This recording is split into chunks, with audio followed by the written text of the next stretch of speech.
जो partially restore किया गया है उसमें भी कितने फ्लॉज हैं। उदाहरण के तौर पे आप एक इन्वेस्टमेंट करते हैं गोल्ड में, सिल्वर में या किसी एक एसेट क्लास में जिसमें इंडेक्सेशन का बेनिफिट इन्वेस्टर को मिला करता था।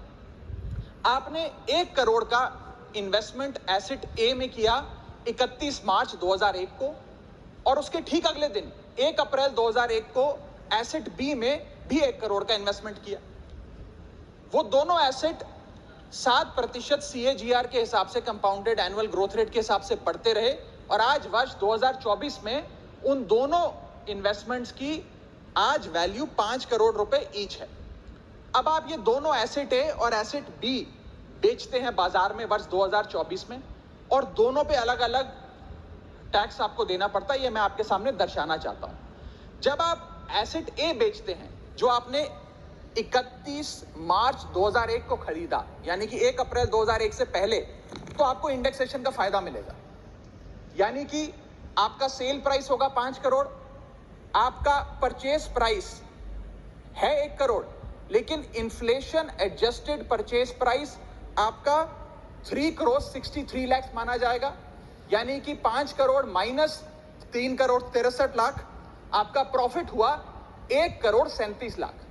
उस 1 करोड़ 37 लाख पे 20% के हिसाब से आपको 27 लाख 40 हजार रुपए टैक्स देना पड़ेगा अगर आप एसेट ए बेचते हैं।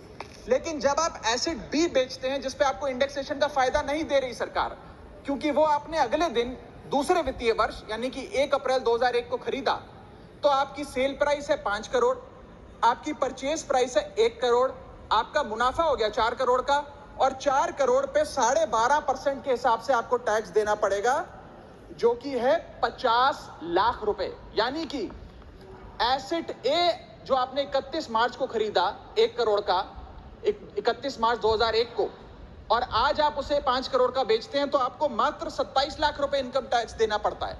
लेकिन जो अगले दिन आपने 1 करोड़ रुपए का निवेश किया 1 अप्रैल 2001 को, और उसको 2024 में बेचते हैं, तो उस पर 50 लाख रुपए का टैक्स देना पड़ता है। सिर्फ एक दिन के भीतर आपका टैक्स लायबिलिटी 27 लाख से बढ़कर 50 लाख हो जाती है। यह है इंडेक्सेशन का खेल। इसलिए मैं सरकार से अनुरोध करूंगा कि इंडेक्सेशन को सारे एसेट क्लासेस पे रिस्टोर करना चाहिए, और कोई कट ऑफ डेट 23 जुलाई के पहले खरीदा गया एसेट और 23 जुलाई 2024 के बाद खरीदा गया एसेट, इस प्रकार की कट ऑफ डेट नहीं होनी चाहिए।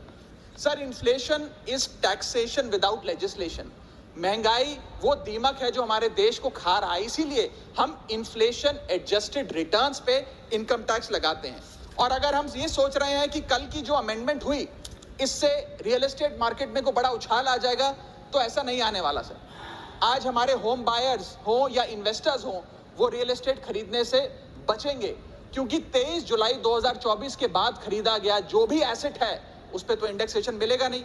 आपने मात्र 23 जुलाई से पहले खरीदे गए एसेट्स पे इंडेक्सेशन दिया, और इसी के साथ साथ एक बहुत बड़ी रीसेल मार्केट हिंदुस्तान में रियल एस्टेट की, क्योंकि हर व्यक्ति नया घर नहीं खरीद सकता, इसलिए रीसेल होती है। रीसेल मार्केट में भारी गिरावट देखी जा रही है। जब मकान बिकेंगे नहीं तो रेंटल इनकम बढ़ेगी, लोगों के मकानों के किराए में एक भारी उछाल देखा जा रहा है, लोगों का खर्च बढ़ने वाला। और इसी के साथ साथ जो फॉरेन इन्वेस्टमेंट भारत के रियल एस्टेट में होता है वो भी गिरने वाला है, ऐसी मैं आज इस सदन में भविष्यवाणी करता हूं। इसके साथ साथ रिटेल इन्वेस्टर यानी कि भारत के मिडिल क्लास की कमर तोड़ने का काम सरकार ने कैसे किया। एक ही बजट में शॉर्ट टर्म कैपिटल गेन को 15% से बढ़ाकर 20% कर दिया, और उसी बजट में लॉन्ग टर्म कैपिटल गेन को 10% से बढ़ाकर 12.5% कर दिया इक्विटी पे और अन्य पदार्थों पे।